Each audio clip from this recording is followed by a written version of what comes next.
आजकल digital payment हमारी रोज़मर्रा की ज़िंदगी का हिस्सा बन गया है। चाय वाले को 100 रुपये, सब्जी वाले को 200 या किसी घरेलू काम के बदले 500 के लेन देन अब आम हो चुके हैं। लोग सोचते हैं कि इतनी छोटी सी रकम पर किसी की क्या ही नज़र पड़ जाएगी, लेकिन अगर यही ट्रांजैक्शन रोज़ाना होते रहे तो साल के अंत में तस्वीर बदल सकती है। सोचिए, अगर आप हर दिन 400 पेटीएम या गूगल पे से किसी को भेजते हैं तो हर महीने ये 12,000 हो जाएगा। साल भर में ये आंकड़ा 1 लाख से ऊपर निकल जाएगा।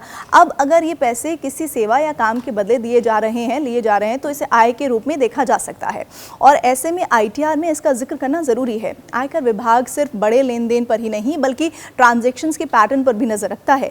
अगर कोई इंसान बार बार एक तय रकम अलग अलग या एक ही खाते में भेजता या हासिल करता है तो ये एक संकेत हो सकता है कि कोई आय या सेवा की जुड़ी हुई जो गतिविधि है वो हो रही है। ऐसे में विभाग ये जांच कर सकता है कि पैसा कहां से आ रहा है और किस उद्देश्य से आ रहा है। बैंक और यूपीआई ऐप्स का data national payments corporation of India यानी एनपीसीआई और बैंकों के जरिए आयकर विभाग तक पहुंच सकता है। ये डेटा ये बताने में मदद करता है कि किन खातों में किस तरह के लेन देन हो रहे हैं।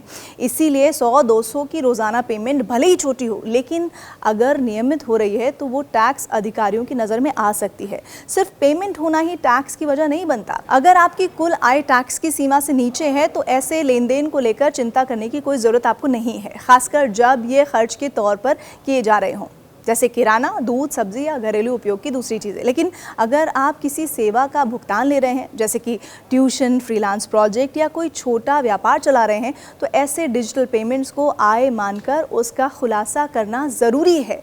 अगर आमदनी आपकी कुल आय में जुड़कर टैक्स की सीमा को पार कर जाती है तो इसे आईटीआर में शामिल करना बहुत ज़रूरी हो जाता है। डिजिटल इंडिया की पहल से सुविधाएं तो मिली हैं, लेकिन इसके साथ ही जवाबदेही भी आपकी बढ़ गई है। आयकर विभाग सिर्फ करोड़ों के ट्रांजैक्शंस पर ही नहीं बल्कि ये भी देखता है कि पैसा कितनी बार, कहाँ से और किस माध्यम से आ रहा है, और इससे ये साफ हो जाता है कि टैक्स सिस्टम अब ज़्यादा बारीक हो गया है, डेटा ऑपरेटिंग हो गया है। अगर आप डिजिटल माध्यम से भुगतान कर रहे हैं या प्राप्त कर रहे हैं तो आईटीआर भरते समय पूरी जानकारी देना बहुत ज़रूरी है। ईमानदारी से आय का खुलासा करने से भविष्य में आपको नोटिस या फिर पेनल्टी की आशंका नहीं रहती है।